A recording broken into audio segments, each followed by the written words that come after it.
saying AMC trading's been halted several times as amateur traders grab the stock in huge volumes. The cinema chain has been the centre of this so-called meme craze that's seen retail investors trying to outwit Wall Street. Now, the frenzy is the latest example of a so-called army of small investors who congregate on online platforms like YouTube, Twitter and Reddit. Now, AMC almost doubled in value on Wednesday, its CEO offering free popcorn to even the smallest shareholder. And as John was saying, they struggled to turn a profit last year with the cinemas closed because of lockdown. Major hedge funds bet billions that the shares would fall. But instead, that social media campaign by those amateur traders is driving a price boom. It's now up 1,400% since the start of the year. I mean, just take a look at that jump. My goodness, that's a huge amount. So let's talk to Andy Lee, a retail investor and one of the individuals behind what's going on at AMC. And he joins us now from Taipei. And Andy, you were nodding away sagely there in the background to what John was saying. To John and Paul, and you. Go, Paul. I mean, I think, first of all, what is meme investing all about? Well, it's about investing in the stock that you love and you support it with all you've got. Like, for example, buying the shares, buy and hold. That's what we apes do, Juliet. You call yourself an ape. This is a primal thing, a planet of the apes. Just explain for our listeners.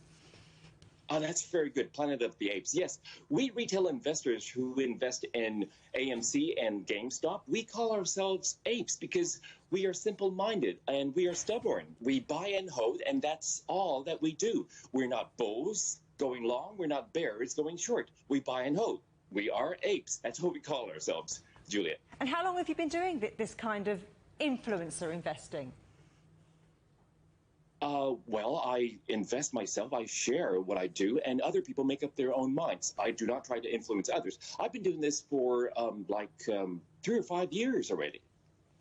And you say you're not trying to influence others, but you're investing in what you love. But you know what? The higher the price of something goes, that the further it could fall. I mean, there's got to be that temptation to profit take, to get out there quick. I mean, what's more of a buzz for you, that risk or the squeeze that you're giving institutional investors?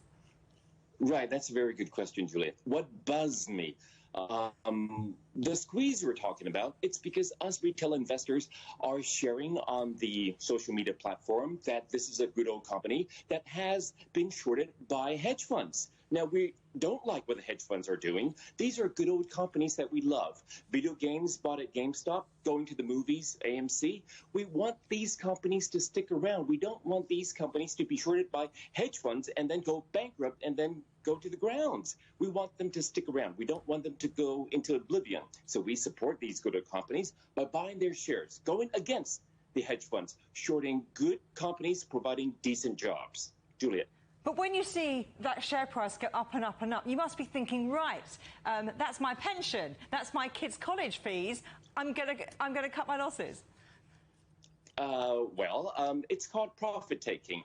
We tend to do that at some point, but each of us have our own price in mind, life-changing price in mind. So I cannot speak for others, but I do have to take some profit taken at some time, at some point. I mean, what goes up must come down, right, Julia? Right, okay, so how long is this party going to go on for? At what point are you going to say, you said you can't speak for others, but I want to know what your limit is.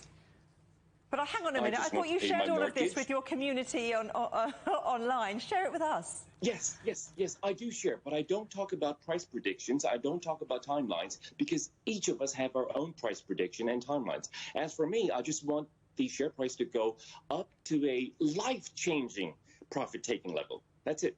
That's all I can say.